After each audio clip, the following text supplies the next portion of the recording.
Hello everyone and welcome back to the channel. One of the questions that comes up often is best.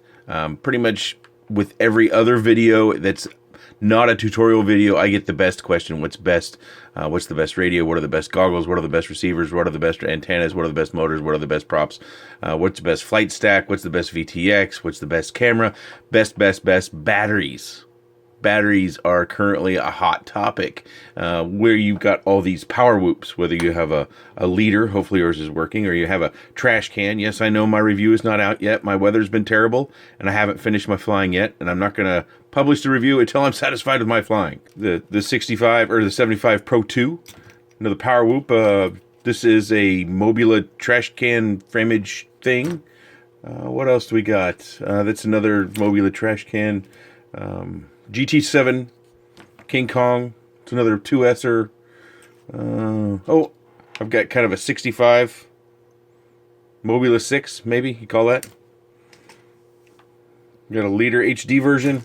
Somewhere around here I have my original Beta FPV 65 and 75X. So we have a lot of power whoops. It's been kind of the new frontier on the market here in the last few months. 2S, whether you're flying two 1S batteries or you're looking to fly a multi-cell battery with an XT30. So let's cover it. So over the course of the last few months, I have been flying these, and some of these that I've shown you already have XT30s on them, and some of them don't. I've been toying with that a little bit as well. But these are the batteries that I acquired. There are other batteries on the market that you might want to also consider and give a shot to see how they perform for you. I don't have any really highly technical or scientific equipment where I can test these things.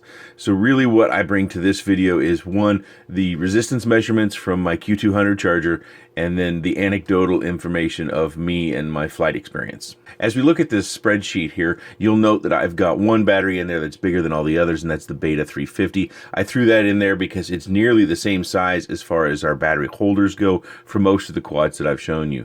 So you can take a look at some of the data points that I have. Don't get just wrapped up in the resistance. We're going to talk about that a little bit more.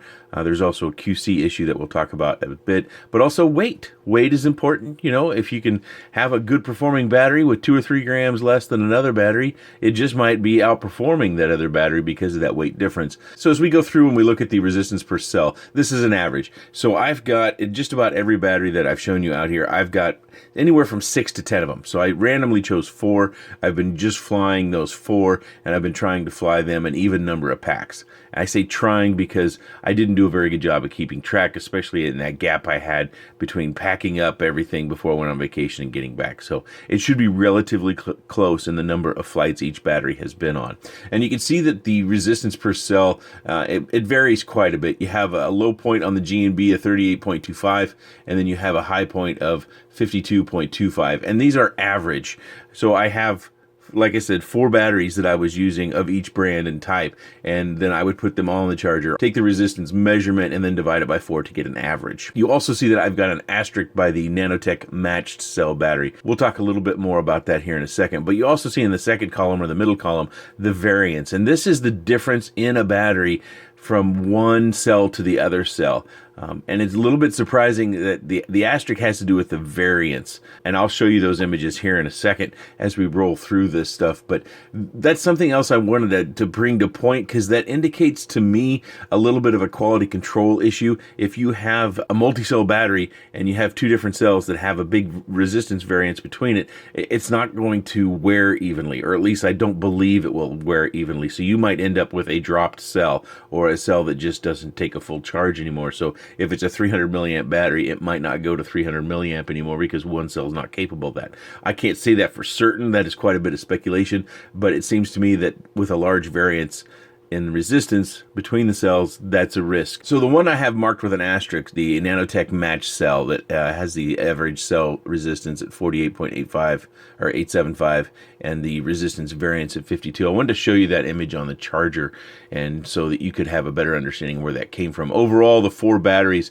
were somewhat close, but I still thought, you know, of the 2 batteries, they had a pretty wide variance on there. And maybe I'm looking at variance wrong. I'm open to some discussion about this, but it seems to me when you start looking down the line, the batteries I believe in have a variance that are much closer together than these Nanotechs.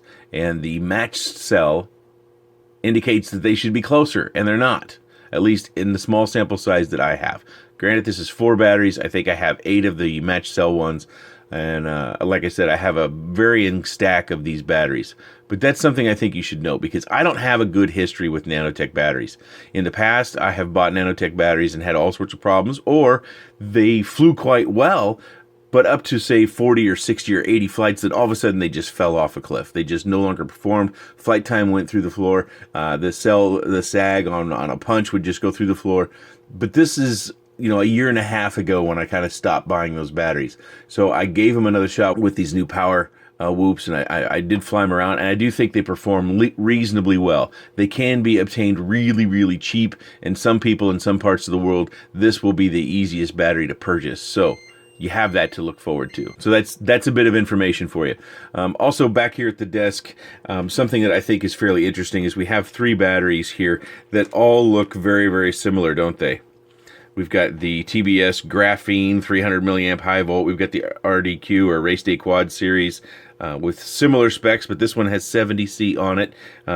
The TBS one is 80 to 160C, just like the GNB version. And as you can tell from the weights, those 3 batteries are all very, very close. And I was surprised to find that the GNB one was slightly heavier.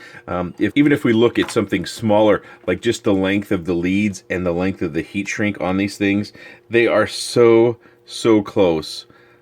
I kind of have a feeling these are all 3 made in the same manufacturing house, and the labels are being applied to them appropriately. Now, I don't have a problem with that. It may feel like a little bit of a bait and switch, but if a company finds that they have a manufacturing partner out there that makes a good battery, and then they stick their label on it, that just gives you an opportunity to support that particular brand with your dollar. So whether you like GNB or you like TBS or you like Race Day Quads or any others that you find in the same specification, your dollar can go to them rather than one of the others, and therefore you're supporting the company and or brand of your choosing. So I don't have a problem with that, but I do think all 3 batteries are about the same, even though we do see a little bit of a difference in resistance and the variance as well, and also the weight that has been previously mentioned. In flight, I felt as though these batteries did perform better. I thought they had better punch. They also had better flight time. The nanotechs come in a couple different varieties. There's a 35 to 70C, which is here in my hand. Also the 45 to 90C, and then we have the match cell ones.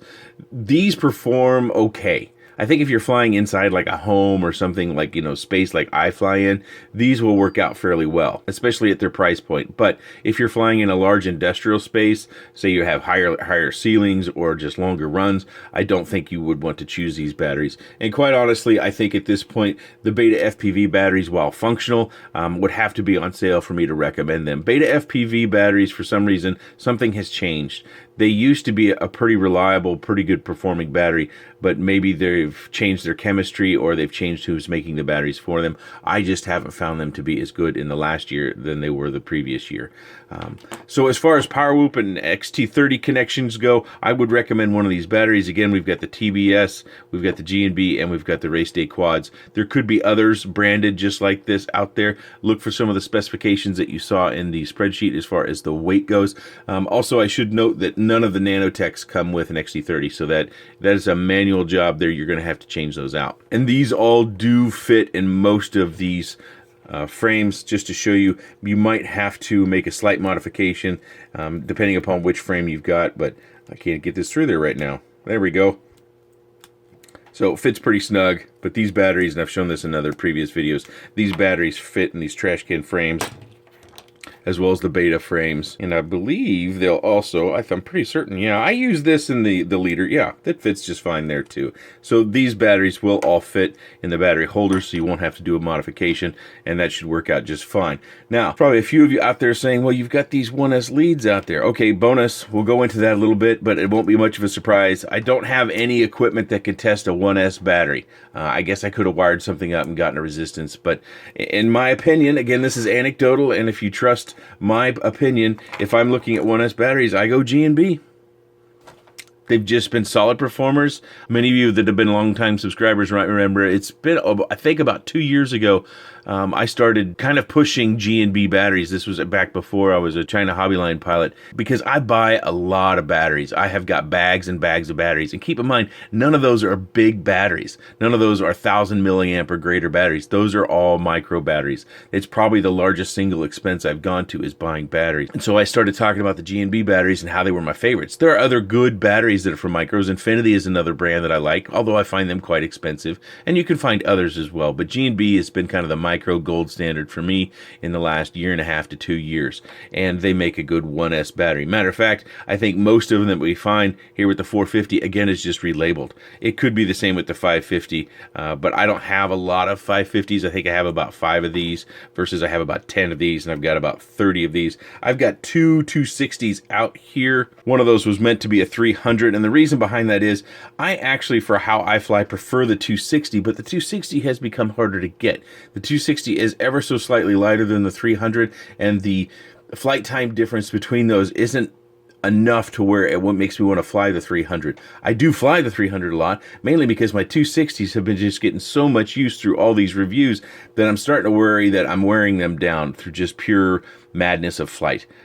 So if you can get the 260s, I would encourage you to give them a try, especially if you like to be aggressive and you're flying in tight spaces with your power whoop. The 260, you might find these are a little bit better. You might find that the 260s are just perfect for you. But if you're looking for flight time, you do get a little bit more flight time with the 300s. But again, G&B is a brand in the micro arena that I think is dominating. And I think if you are investing in batteries, if you want to know what I think the best batteries for micros are, it is the G&B batteries. Some of you might be saying, hey, you're missing one out there. I just forgot to pull it off the side. Tiny Hawk.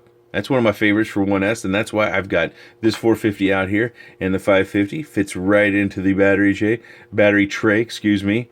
And we can plug this right in. You might have to mod your battery lead in order to get something like this plugged in. So this is pretty short. It's manufactured for something like this because we have the little lead off the battery, which is quite handy, so we can just plug those in. But if you're flying a Tiny Hawk, again, I would recommend the 450 G&B if you want to lengthen your lead and go for longer flight times.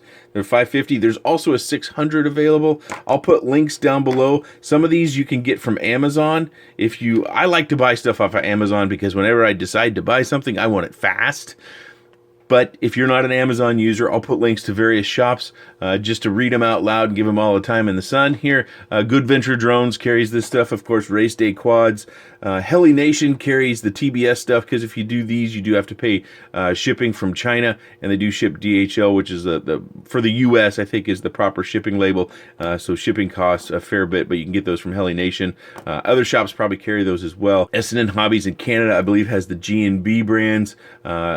Pyroflip, I think, is carrying the G&B as well. They're probably also carrying the TBS, so you can get those from there. We've got several shops that are starting to carry more and more micro gear. Micros have become kind of the new frontier to break through, and that makes me happy. So just to wrap up, if you're asking me what the best batteries are, it's those and these. Those are the best.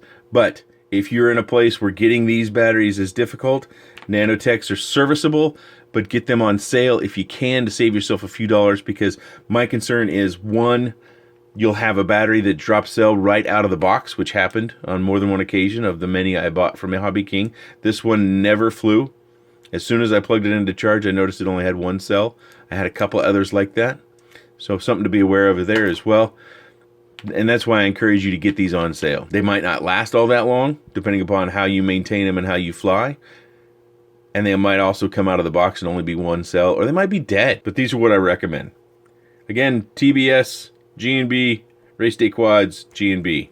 Links are down below. If you have any comments, questions, suggestions, or otherwise, please let me know in that section down below. I appreciate your time. And thanks for watching. The charger's killing me. Just killing me.